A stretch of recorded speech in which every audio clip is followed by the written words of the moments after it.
Alright, and so in today's video we're going to be unboxing and giving some thoughts of the Retro Fighter Defender wireless gamepad for the PlayStation 1, 2, 3, PC, pretty much everything that takes a USB adapter, and let's get into it.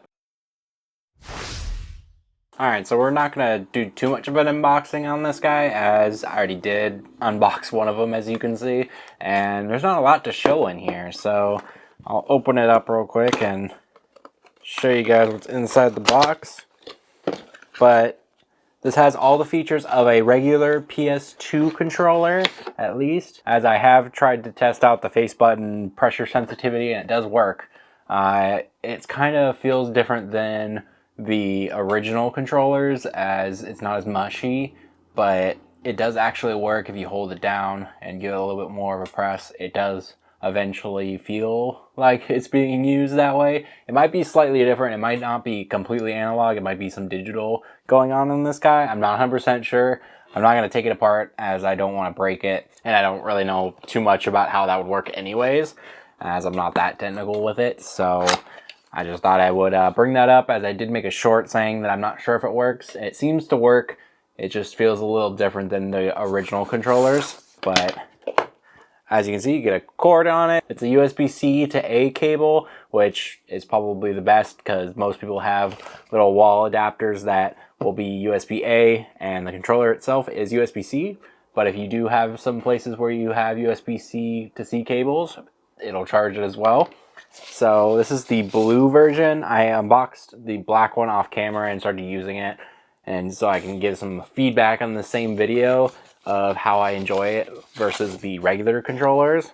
I do like the blue. That blue looks super nice, and there's not a lot I could say about it besides it's really nice compared to the black. The black is just solid, black doesn't have any see-through parts, whereas this is kind of see-through, and you can see the rumble motors that are in each side. So that's really nice, as well as the battery in the back, and it just gives a little bit more of a color. I'll probably get some more of these, so I could have 4 of them, as I believe some PS2 games have 4-player. This works on PS3 as well, so you can use it for your PS3, and that'll be very interesting. I didn't try that out, as I mostly bought these for PS2, and it's going to be working on PS1 as well, but mostly PS2, and I can play PS1 games on the PS2, so it's not like it's that big of a deal there. And Retro Fighter little pamphlet saying you can please charge at a minimum for 2 hours before the first use. Make sure you do that. I might get all the colors. There's a green and a gray, as well as the black and blue. So I might try to get all colors just so I can have them all. And I want to get 4 anyways, so that might be the good thing to do. I don't remember what's in here. Oh, the adapters. Okay. So this is how you plug it into the PC. And I'm not 100% sure on the PS3 if you need anything. It's also compatible with PlayStation Classic console, which if anyone has that, I bought one, but I don't really plug it in. It's not very good unless you jailbreak it, which I haven't done yet. Maybe I'll make a video on that. It also works on Switch and PC, as well as the first 3 PlayStations.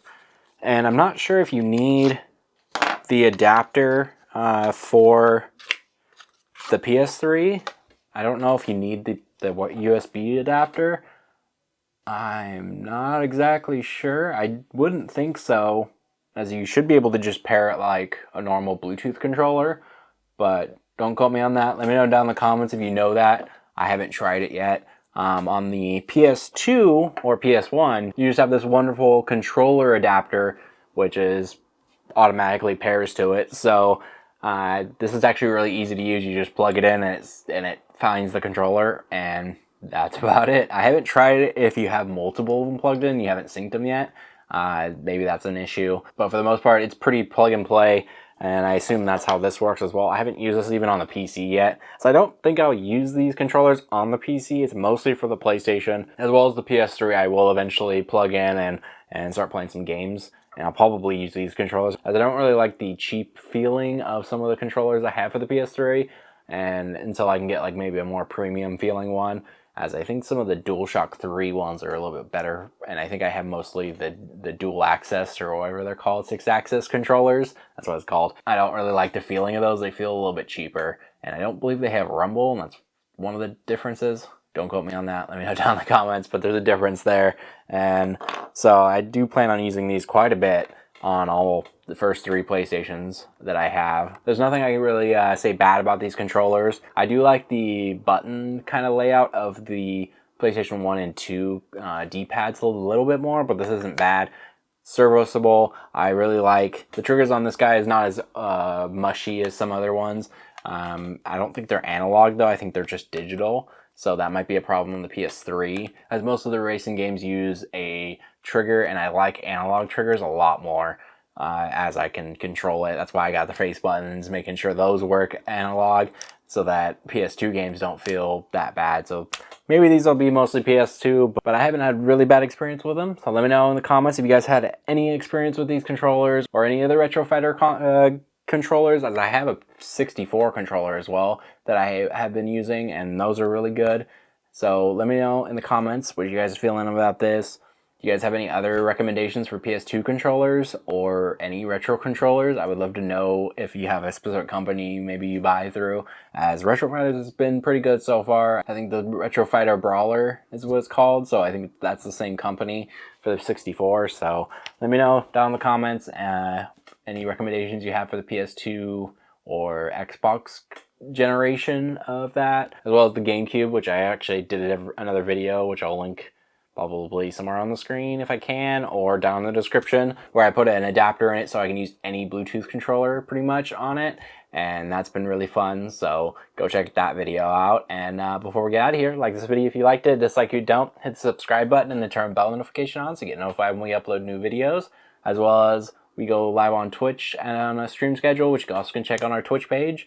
And that's probably the easiest way to find out when we will go live on Twitch. So check that out. We're mostly playing WoW right now, but we might switch it up some more and play more single player games, maybe some PS2 games. That'd be really fun. And make sure to check out our Patreon if you want to get access to the videos early. As soon as I edit them, I'm going to put them up on Patreon and you won't have to wait. Whereas on YouTube, I'll put them up in a kind of a certain schedule. So make sure to check out Patreon if you want to get some early access to some videos, as well as daily posts. And check out all the links down in the description for merch, Twitter, affiliate links. I'll probably have some affiliate links to this guy, to Castlemania, as well as Amazon's. Let me know down in the comments what you guys think about this video, as well as the controllers. And thank you guys for watching. I'll see you guys in the next one.